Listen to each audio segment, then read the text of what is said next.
The Sports Scouting Report with Lee Burkeen, brought to you by Harvey Autos in Shreveport, Bossier City, the name you've trusted for years.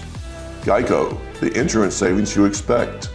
Supreme Chevrolet, expect more from Supreme Automotive Group and Gonzalez. Total Car Care, tire shop and automotive repair in Baton Rouge. Bollinger Shipyards, 75 years of delivering high-quality vessels. And the Bugman, we get them before they get you.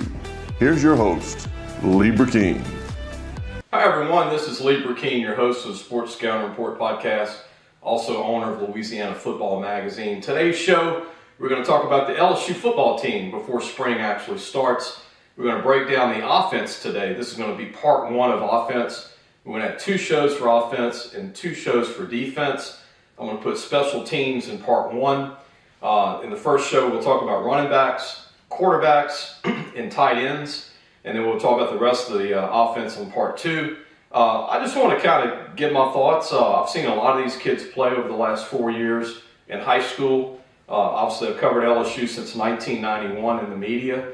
And I just want to give my opinion of being in the media, having a good eye for talent, talking about the depth of the positions, and also what we have coming back. And there's another portal coming out too, which will be, during spring. So we'll see. There's a lot of moving parts. We'll talk about the team, who's on the team for spring, and then it'll probably be all over again. We've got to talk about the team after the portal, which I don't think we should have a second portal for college football. I think a lot of people that watch this show or just in general agree with me. There should be one portal and probably one signing day. But we're going to have fun and go over the team, and when we come back, we're going to talk about quarterbacks. Welcome back, Lee Burkeen, your host. I hope everybody will enjoy this. I know that most people will. I'm just going to old school go over the team. We're going to put 4 different little mini shows. I'm Lee Burkeen, your host of the Sports Scouting Report podcast, owner of Louisiana Football Magazine since 1997, 28 years. We're going to be putting out our preview magazine this summer, digital. We used to do the print version for 26 years. Last year we launched our digital version. So make sure to go on our website starting in early July. We'll have a preview on a high school every day. It's mostly going to be high school, some college, but mostly high school recruiting. And we're still going to do, this year we'll bring back the all Louisiana team for the preseason, and then we'll do a team at the end of the year. But if you have a kid in high school or you're a fan, go to lafootballmagazine.com. Let's go ahead and start talking about LSU football. Most people say, well, give a prediction. I'm not going to do predictions until after the second portal is done, which is March the 1st, and it runs for 15 days all the way to May 1st to May 15th. And once that's over with, we'll see what LSU's team is, what they have. Today's show, we're talking about before the second portal, before May 1st. So we'll talk about, hopefully LSU won't lose many more players, and they can gain some guys in the portal, even though I'm not a fan, but they need to get some D tackles. They need to get probably another running back. It wouldn't shock me if LSU tries to get a punter, because they lost a very good punter the last 3 years from Notre Dame, who's also at the combine. So people aren't mentioning punter, but LSU needs another punter, even though they didn't punt much in 2023 because of Jaden Daniels. Let's go ahead and start with quarterbacks. Jaden Daniels won the Heisman Trophy, third Heisman Trophy winner for LSU. Billy Cannon, the late Billy Cannon, Joe Burrow, and now Jaden Daniels. Phenomenal football player. Wish him the best of luck. I know he's going to either be the first, second, or third pick of the draft coming up, which is really exciting for LSU and as a fan. Guys, people that grew up watching LSU football, a California native. Joe Burrow was an Ohio native. Billy Cannon, Louisiana and Mississippi native. But who's going to play quarterback? Well, Garrett Nussmeier, it's his time. It's his time to shine. It's his time to take the job on a daily, weekly basis. And I think he is the one person, I think, that all of Baton Rouge and Louisiana can't wait to see in spring. He's the guy that, and I don't think we can judge spring because it's spring games not going to show a lot. A lot of running clock, don't have all the players on the team yet. Some guys will be hurt. I don't even know if LSU have a spring game. I mean, they're not loaded or deep anywhere because of the portal like a lot of colleges. But Garrett Nussmeier, in my opinion, I think he's going to be a great quarterback this year. I think if he gets to play all the time and gets in rhythm, we've seen what he can do in the bowl game. This past year, he had a phenomenal bowl game. Took him a little while, but again, repetition is what makes quarterbacks good if you talk to coaches. And what he did in Atlanta, the year before, he lit up Georgia even though they lost the game. Kid has a ton of ability. He's a different quarterback than Jaden. He can run if needed. I don't think they're going to have him run a lot because of the depth behind him. But Garrett, I think, will be a great quarterback. That's why I believe in LSU having another good year this coming year under Coach Kelly. Nuss can throw the ball deep. He's become a better passer with his out passes, which is really a lot of the routes that they throw now in the SEC for deep 10, 15-yard gains when there's third and long. But I really think Garrett's going to be a phenomenal quarterback. He's going to be a redshirt junior. Behind him, it's a big question mark. They brought in A.J. Swan from Vanderbilt in SEC, who's a junior who's got a lot of experience in SEC, but he's more of a runner, which might be on purpose to bring in a runner on 3rd and 2 maybe, 3rd and 3 to get the first down. You see a lot of that in college football. They'll bring in another quarterback to get that third down. And so his purpose might be to be that running quarterback like Jaden Daniels. No one's going to be Jaden Daniels. Him and Kyler Murray were the most exciting running quarterbacks in college football in the last 10, 15 years. Robert Griffin is another one. Behind A.J. Swan, it's Ricky Collins, who's a redshirt freshman from Woodlawn in Baton Rouge. Ricky's a great athlete and a great kid. I'm curious to see if he's finally become a full quarterback, because he was a great athlete with a great arm in high school, but he was very raw.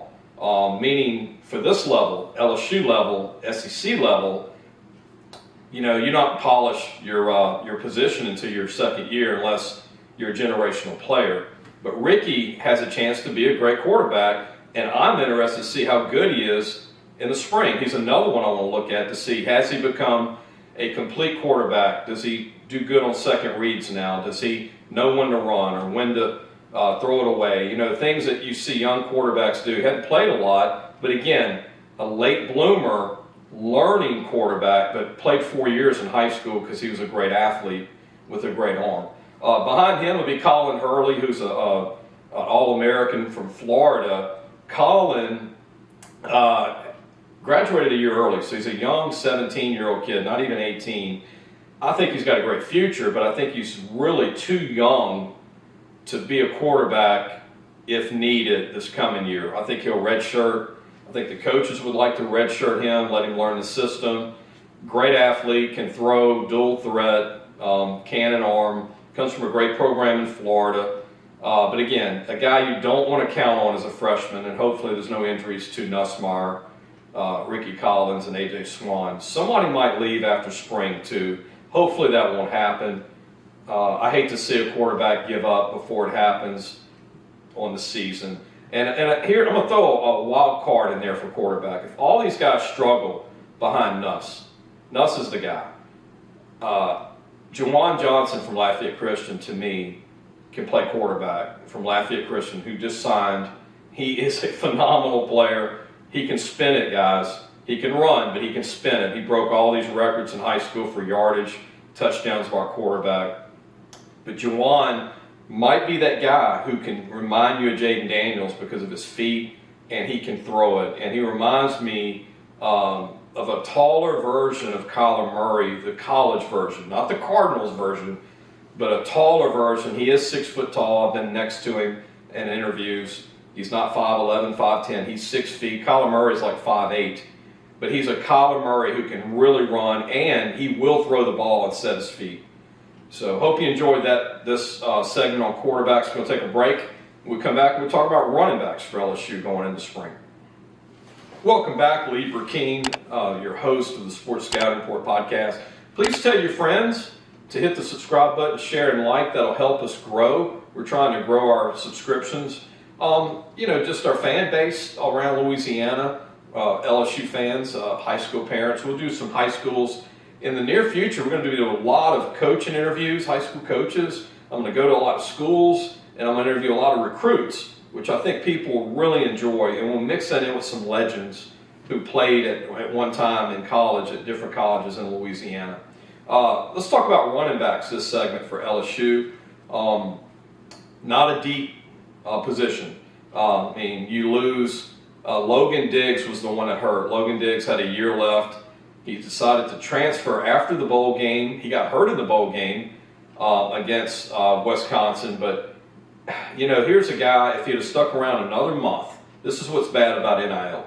If he would have stuck around one more month, he would have been named the starting running back for LSU going into the spring practice. And behind him would be Caleb Jackson, who's an up-and-coming great player from Liberty and Baton Rouge. I think Caleb's going to be all SEC. He's got power. I watched him in high school. I knew this was going to happen. It didn't surprise me that he shows flashes of a little bit of a Leonard Fournette, a little bit of Leonard, a little bit of power, a little Cecil Collins, a little Jeremy Hill. He's got the wiggle for a big guy that weighs 225 and 5'11 and a half. They got him at 6 feet. But you need more than a great back. You need more than one. Thank God Josh Williams is coming back for his 6th year. It seems like he's been at LSU for 14 years. Josh is a great back. He's got great hands. He's a leader. They need a leader to come back. And also, like I said, he can catch the ball. He can do everything. He's a Swiss Army knife, Josh Williams. So you got those two. And then it gets a little bit thin. Trey Holly's future's in question.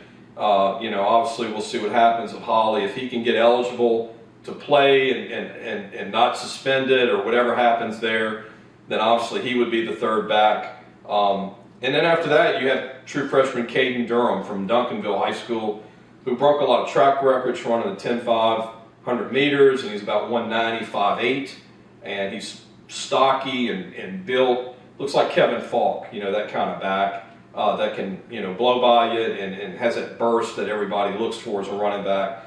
And then after that, you can throw Harold Perkins in there maybe for some reps, I think, in spring. Because if they don't move Harold to running back for spring, I don't think they have enough running backs for 2 teams for a spring game as of right now. They do need to bring in another running back whose quality that doesn't mind being a part of a rotation, I believe. If they don't, I really believe they don't have the numbers for this coming year, and that's something they have to get fixed. I don't think they're counting on losing Logan Diggs. Everybody else that graduated was pretty normal attrition, but they need to take care of that spot. If they can get one more running back just for depth purposes, I think the position is strong, like quarterback with Nussmeier if A.J. Swan pans out from Vanderbilt, and Ricky Collins can come on as well. We're going to go take a break. We'll come back. We're talking about tight ends for LSU. Welcome back. Lee Burkeen, your host of Sports Scouting Report podcast, also owner of Louisiana Football Magazine. Go to our website, lafootballmagazine.com. We're still interviewing kids from 224 that signed, and just kind of tell you a little bit about that. We're interviewing kids so they can go over why they signed, a little post-signing day extension of the 224 class, some guys you maybe not have really heard of. Statewide, we kind of do in different areas every week, and we're going to start on the 25 guys. I've already got my list. I've already got my guys ranked for 25. I haven't shared it, but we'll be interviewing these guys soon in about 2 or 3 weeks for the 25 class. Let's go ahead and talk about tight ends for LSU. Not a position that was really deep for Coach Kelly. His first 2 years, it was so thin he had to move walk-ons in to block, and he didn't have enough big bodies to actually block. He likes big blocking tight ends. They're finally getting to the point where they have enough big blocking tight ends to be an extension of the O-line. And, Saban was a big fan of that. A lot of those Big Ten guys are, like Kelly being from up north, that they all like that, power smash mouth football, which I love, and incorporate it with a spread. If you got a Jaden Daniels, now you got Nuss who can throw the ball downfield. But let's start with Mac Markway, who's a sophomore, true sophomore from Missouri. He was a top 10 recruit in Missouri this past year. LSU signs him. He plays this year. He's going to be a great blocker for LSU. He was learning how to block at that level at LSU. He's 6'4", about 250, 255.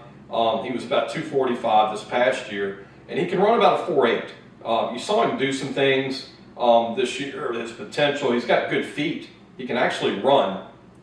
He reminds me of a Notre Dame tight end, the kind of tight ends that Kelly would get at Notre Dame. So Mack is really an all-SEC type of tight end to me because he can block, he can catch, and he can run. He's got all three that you need as a tight end. Then you have Mason Taylor, obviously, who's the #1 tight end on the team. He's more of a flex tight end than a blocker, and if he can ever learn how to block and dominate as a blocker, then he would become an all-around tight end. I think that's what's going to hurt him for the NFL. He doesn't really block very well. He needs to get stronger. But as a wide receiver / tight end, he's a great athlete, and like his dad, who had played for the Miami Dolphins, Jason Taylor. But Mason is 6'6". No telling what he's going to weigh for fall, but I've got him at 260 because he was 255 this past year. Figure he'll gain 5 pounds for spring and summer and in the fall. But he can run about a 4'6", 4'6'5", and that's incredible for a guy that big out of St. Thomas Aquinas in Florida high school. I love him. I think he's a great tight end. I think he's going to get the ball more from Nuss. You saw him catch more balls from Nuss in the bowl game. I think Nuss loves the tight end position. I think you're going to see Taylor's receptions double, and along with Mac Markway, those two guys are going to catch a lot of balls this year because they need those guys to catch balls to all the young wide receivers step up, and we'll get to that in our second show for offense. The third guy I like is Kamorian Pimpkin, who's a freshman this past year, got some reps, lettered, got his feet wet, didn't catch many balls, trying to get bigger to be a blocker. He came in at about 230, got up to about 235. He came in around 220 and got up to about 240, and now he's around 250, 255. 6'6", and can run a 4.65, 4.6 guy. Under the radar guy that got out of the Dallas area this past year. He's going to be a great blocker now that he has the weight on his frame and he can run. And I'm excited to see what he looks like in spring, Pimpkin, as a true sophomore, because he's got everything. I mean, so here's a third tight end LSU's never really had under Kelly, who's got size, again, like Markway, like Taylor. So you got three really big guys that can run, catch, and block. The next guy would be Connor Gilbreth, who is 6'5", 280. Played tight end as an O-lineman, but came in and was told he could play tight end / O-line because they were thin on tight ends. I think Connor will end up being a full-time O-lineman now that they have the position deep and they have enough talent. But then again, it might be wrong. They might keep him at tight end because he can run a 4.95 flat. He's a good blocker. He's more advanced as a blocker than Pimpkin and Markway because he's got some experience from a junior college before LSU signed him. He's from California. But I'm interested to see how Connor develops as a receiver, if he stays at tight end, or does he go to tackle guard to back up Emory Jones and Will Campbell? We'll see what shakes out in the spring. And the last guy to mention is Trudez Green, one of the top 2 tight ends in the country. I saw him play his first game in high school at East Feliciana before he transferred to Zachary, where he graduated. East Feliciana, he didn't even know what he was doing. He lined up as a wide receiver at 220, 6'6", his freshman year, and caught a 75-yard bomb and went all the way like he was sprinting, like a split end. Really phenomenal play for a guy, his first play ever in a high school game. A basketball guy that learned football. He goes to Zachary. He learns how to block. He learns how to run routes. And he's become a complete tight end. The only thing he needs to learn is to get a little heavier to block. Because he just needs the weight. And he will be a great blocker because he's mean, he's determined, he's a great kid, great student. And I interviewed him as a sophomore on my show 2 years ago. What a great kid, great family. But Trudez is something that not a lot of SEC schools have. Now he's 230, 235. He might play at 245. And he's going to be lean, but he's going to be muscle lean. And I'm excited to see when he gains 10 pounds. He's going to be the best looking 6'7", 245-pound receiver you've ever seen in your life. Probably since Harold Carmichael from Southern University back in the 70s that played for the Eagles in the Super Bowl. He was 6'8", 230 and ran a 4.6 and played like 16 years in the NFL, or 15, whatever you Google. And then there's Giovanni Peterson. If he sticks around as a walk-on from Colorado, he might get some reps as a blocker He's 260, 6'5", a redshirt junior, great kid, walked on, and he's played in some games the last 2 years. I hope you enjoyed the show today. Part 1 of offense for LSU. Part 2, we're going to talk about the O-line. We're going to talk about wide receivers and special teams. Hope you enjoyed the show. We'll see you for Part 2. Thanks for watching the Sports Scouting Report with Lieber King.